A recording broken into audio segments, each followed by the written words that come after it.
Ayan mga kaibigan, oh. Sus, grabe, sobrang mahal na mga bilihin ngayon, lalong-lalo na sa Pilipinas. Pati din naman dito mga kaibigan. Mahal na mahal din. Pero grabe talaga, ang dami dito mga tinatapon. So kaya ngayon, kanina ay nakapag-juice tayo. So mayroon pa tayong mga orange dito, oh. Ayan. At saka ito, bubuksan natin ito mga kaibigan para malalaman natin kung bakit ba talaga tinatapon. Sira na ba? Mayroon na bang mga bulok na ba? O ano ba talaga ang sitwasyon nito? Ayan mga kaibigan, napaka-ayos pa talaga siya. Oh. Sa paningin ko, maayos pa siya mga kaibigan. Oh. Ganyan ang itsura niya. So, para malalaman natin, ito ay ating bubuksan at saka masarap itong titimplahan. So, ayan. So, siguro na sobrang hinog na siguro to. Kasi medyo malambot na siya eh. Kasi mga kaibigan, kapag sobrang lambot na, hugasan muna natin siya. Ayan. Ayan, ganito-ganito lang kasi nga. Okay. Ayan, subukan na natin. Ayan o, maganda ito. Lalagyan natin ng kamatis ba. Mayroon pa kong kamatis mga kaibigan. No? Ito yung nakuha kong mga maliliit po siya na kamatis na para lang siyang grapes. Paborito ito ng ating mga alagang mga manok ba. So ngayon, ito ay ating, titingnan natin to. Titingnan natin ang ating nakuha sa basura. Be, kung talagang ayos ba siya or ano ba talagang mga pangyayari dito, be. Ito na ang ating ang sagot. Wow, walang ganda ng avocado. Grabe nga naman. Ay, sus ko. Kaganda ng avocado, mga kaibigan. Ikip natin itong buto. Sus ko, tingnan mo nga naman. Makapaniwala ka ba nito? Ayan oh, napakaganda. Sus ko, ang ganda-ganda, maganda ito. Ipiprosin ko man ito mga kaibigan. Itong ibang hindi natin maubos. Tingnan nyo. Napakaganda na avocadong basura. Alam nyo, yung avocado dito na klase is ganito po siya kaliit. Ganyan po siya kaliit mga kaibigan, oh. Ganyan siya kaliit, oh. Mga ganyan lang po siya. Ganyan. Ang tawag nito is Hass avocado. So ngayon, lagyan natin ng gatas to. Parang masarap nito lagyan ng asukal. Ay. Lagyan ng gatas, lagyan ng asukal pa. Ayan, kunin natin. Gamitin natin itong na yan. Ayan oh. Grabe, creamy. Tiyan yung avocado, creamy. Hello, grabe no? Ganyan po. Para ka talaga dito nag-grocery. Ako, wala na akong grocery na mga ilang linggo. Pupunta na ako sa tindahan ko, magbili ng diaper ni CJ, magbili ng gatas ni CJ, yun lang po. Pero mga kaibigan ko, sabihin mo, mamili ka ng mga grocery? Hindi na. Kasi nung nakaraan, pakita ko sa inyo yung ham kong nakuha, ha? Meron akong ham na nakuha, saka yung mga chicken. Mga matigas pa, freezer pa. Frozen pa. Grabe kasarap na avocado. Ano yun eh? Yun yung avocado nito na pinaka-popular. Creamy Hass. Halaka. Hindi na natin mabuksan mga kaibigan sa... Ayan oh. Kasi yung mga berries kasi, nilalagay ko dito, punong-puno na po. Punong-puno na yung mga berries natin, oh. Nilagay ko sa freezer. Pakita ko lang sa inyo yung ham na, na nakuha ko. Kasi nga, pati mga pang-ulam dito. Andito kasi yung mga, yung mga tinatapon na mga saging. Andito sa freezer, nilalagay ko. Ayan, oh, nanga-frozen na yan. Saan ba yun? Hindi dito. Nasa kabila. Oh, mga saging mga kaibigan ba? Mga ganito, oh. Pinag-ano ko. Puno-puno na din yung ating freezer. Uy! Sus ko. O yan. Hindi ko na ito maipasok dito. Ay, lagay ko yun doon sa kabila. Saan kaya yun na ilagay ko da? Ano naman dito? Asan kayong ham? Ay, andito. At ito mga snack ng mga bulilit. Ito yung cookies. Mayroon pa tayong cookies, oh. Freezer siya. Malaki po siyang bilog. Ayan. At yung ham, mga kaibigan, dalawang ham po. Ayan, ang ham. Ayan. Panghanda natin sa Pasko. Andito yung ano niya, andito yung tag niya, oh. Nilagay ko dito yung tag kung ano ang, ay, ang lamig. Ayan po, maliit siya. Dalawa po to. Sus mga kaibigan, handa natin ito sa Pasko. Ayan, mayroon na tayong handa. Ayan, oh, ganyan po, oh. Grabe kaganda to, oh. Ay, ang lamig. Ang lamig po, oh. Ayan, mayroon nating hamon. Ayan, oh. Ayan. Tapos ito po siya ay naka-slice na po. Hindi na natin kailangang i-slice pa. Kasi naka-slice na po siya. Ano lang natin to. Luto na to siya mga kaibigan. Gagawan mo lang ng sauce. Tapos ilagay mo sa cooking. So ang tawag nito is boneless spiral ham hickory smoke. Ayan po. Ayan yung tag niya. Nakatag pa yan siya mga kaibigan. Tinapon po siya dahil yung sauce na kasama niya. Nakabag kasi ito eh. Ang nakabag siya na ganito, tapos may sauce na kasama niya, yung sauce na squeeze. So, syempre, nabukas. Ang nangyari, nagkaano na to, hinugasan ko lang, nilagay ko ulit sa freezer, di, ayos, mayroon na tayong pang, kaya, mayroon ng pang-ulam, mga, hindi na talaga ako bibilis grocery ng mga pang-ulam. Kaya, mayroon ng mga sus ko, kung makaswerte ka talaga doon, ay, kaya mayroon na tayo dito at saka yung mga chicken natin. Ayan. Diyan ko lang po siya nilalagay. Tapos, pag tayo, kailangan natin ay lutuin natin siya. Masarap yung panggisa sa mga gulay natin. Pero sus, grabe talaga yung avocado. Hindi ka makapaniwala sa avocado. Sus, balik na tayo dito mga kaibigan. So, yung avocado, pwede mo yung ilagay sa freezer. Walang problema yan. Kasi magi-smoothie ka. O, yung mga balat ng ilagay natin yan sa mo. Ganyan po kaganda, oh. Hindi ka talaga makapaniwala dito sa mga tinatapon. Ay, ganyan po talaga. Kaya, hindi ka talaga magsisisi. Hello, Gladys Santiago. Ayan, please follow Gladys Santiago. Ayan, maraming salamat po, Ma'am Gladys. Sus ko, kung malapit lang, no?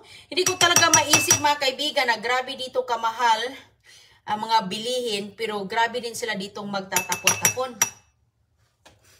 Ayan, kaya, at least, kahit papaano, makapag smoothie. Ang liit pala ng kanyang buto. Ito yung pangalawa, tingnan natin.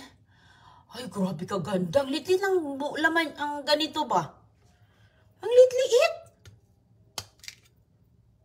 Ang liit-liit niya. Uy. Grabe. Napakaliit niya. Mostly kasi siya, napaka-creamy. Ayan, yan ang masarap lagyan ng asukal ba? Yan, masarap lagyan ng asukal, mga kaibigan. Ayan. Ayan. So, normal na yung avocado na kasi yan siya, magba-brown, no? Kaya kailangan mong kainin agad. So, ito po, lagyan ko ng gatas. Kami noon, mga kaibigan, sus ko, manguha kami kasi pagkatapos ng bagyo, nahulog yung avocado kasi ang tangkad-tangkad ng mga halaman namin. Mga puno pala, tangkad-tangkad eh. Grabe, sobrang mahal ng mga pagkain sa Pinas, ng mga bigas sa Pinas. Alam nyo ba, mga kaibigan, itong mais ko noon, no? Pinamimigay lang ito sa probinsya namin. Walang pumapansin nito. Pero ngayon, grabe, sobrang mahal. Ano na pala, umabot na pala ng 60 pesos doon sa probinsya. Kausap ko yung aking tita kanina. Grabe, sabi ko, wala. Grabe naman yan, yung bigas mais, 60 kilo? 60 na ang kilo? Noon, walang pumapansin yan. Hindi ko hindi kinakain. Pero dahil sa panahon ngayon, kinakain na. Lagyan natin ng asukal. Hala, oy. Jesus, alala ko talaga yung kapanahunan ko noon mga kaibigan na tinatago namin yung mga asukal kay ilagay dito ba. Hindi na, kasi yung sukal, pangkape lang eh. Pagkape lang, hindi na ilagay dyan sa avocado eh. Grabe.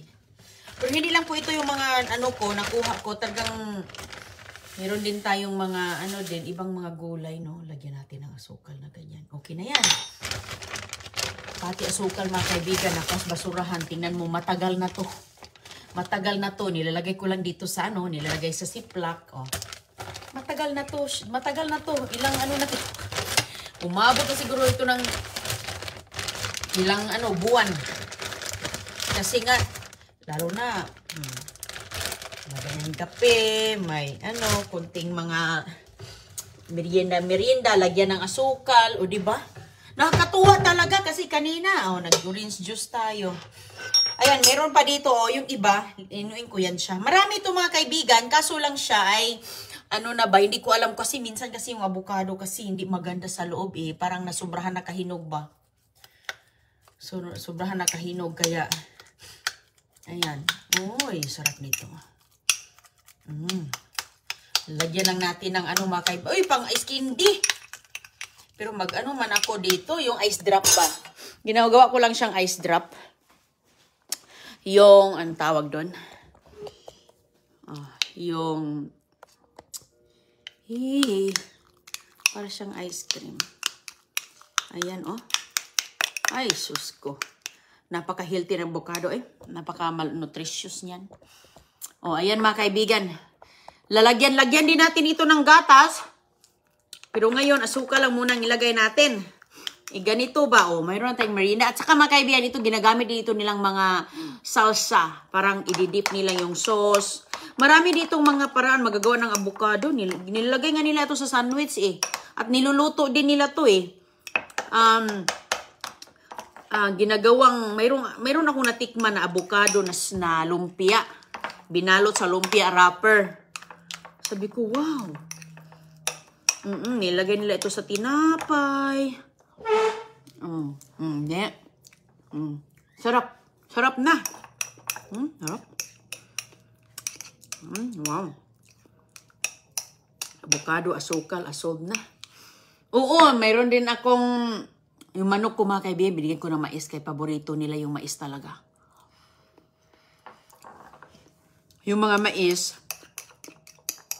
kinuha ko. Marami doon. Sa kaya mo lang talagang bubuhatin. Iba yung avocado dito kasi napaka-creamy. Napaka-creamy. At saka, pwede pa naman, oh. Ang ganda nga eh. Pang skin dito, ayos to eh. Ayan, so ngayon po, dadaan pa ako doon sa, hindi pa ako nakapunta sa clinic ng mga bulilit. Pupunta ako ngayon pagkatapos nito. Dadaan ako ngayon doon. Kaya, meron kukunin lang ako. Dami kong ginagawa ngayon mga kaibigan eh.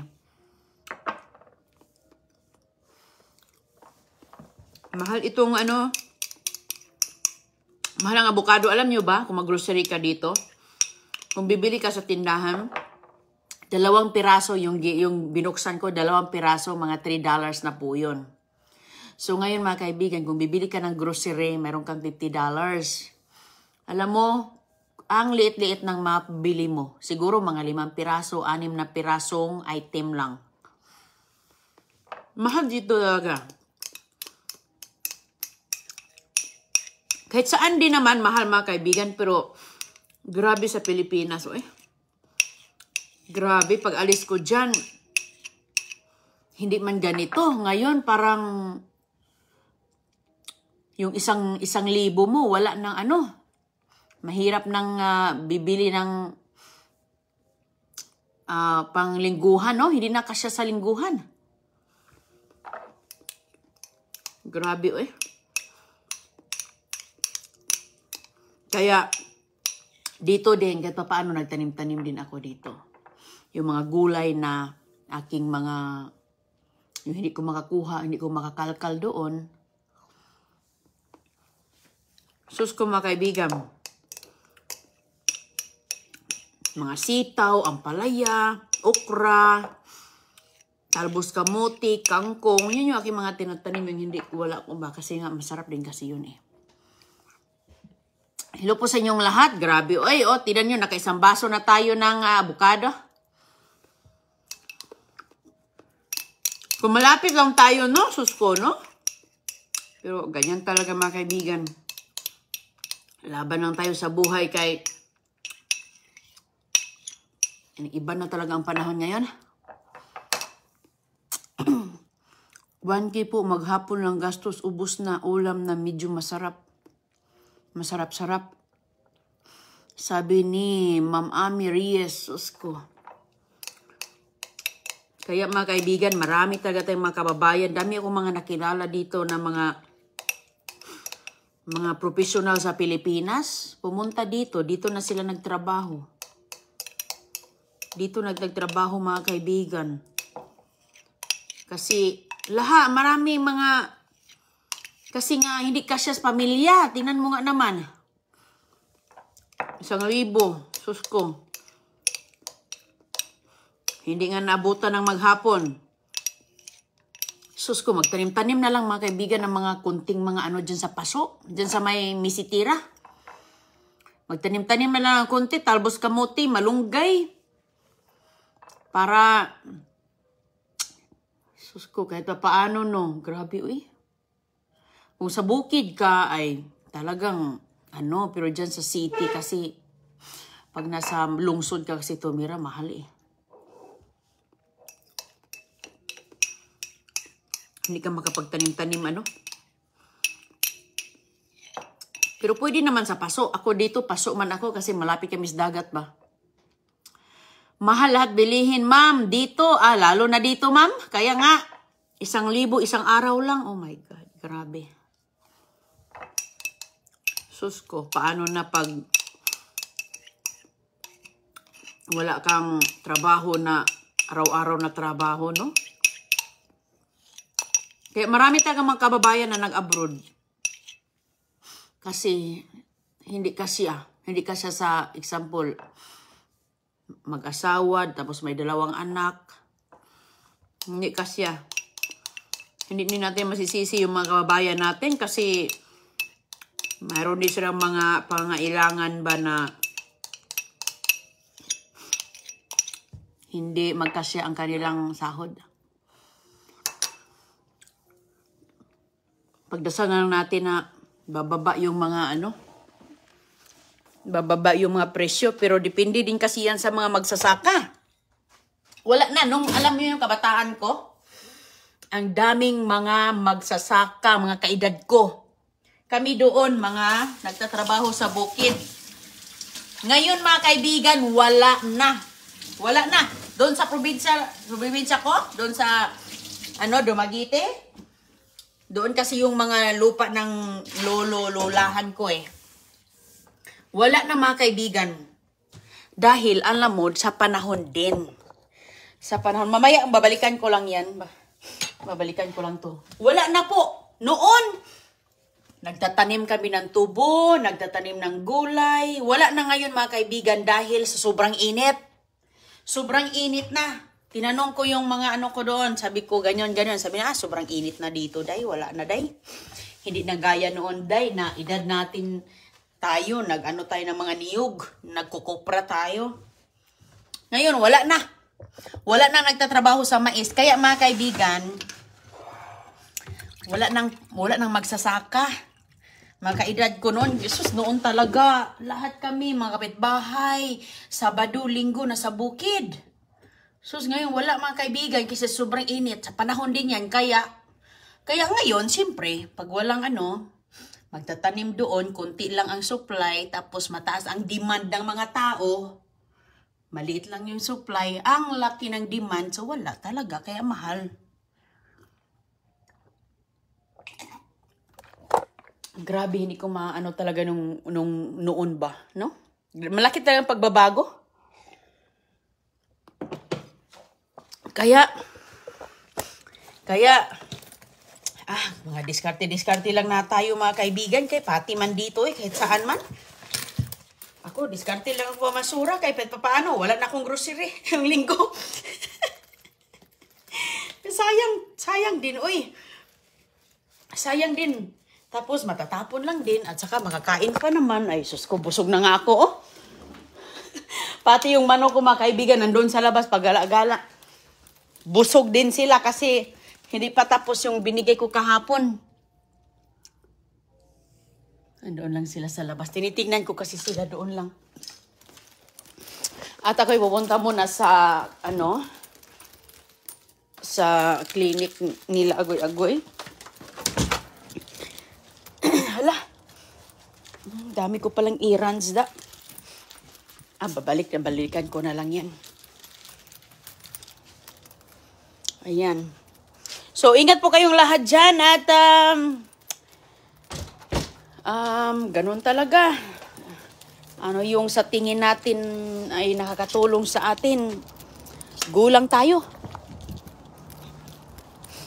Gulang tayo mga kaibigan kung ano yung sa tingin natin ay malaking tulong sa buhay natin. Kaya ganyan talagang panahon. Ganyan talaga ba? O ingat po kayo ha at maraming salamat. Alis muna ako. Dito mga kaibigan, sus ko, walang pahinga. Walang pahinga-pahinga, walang higa-higa. Mga anak ko nasa eskwela. Hindi man ako natutulog.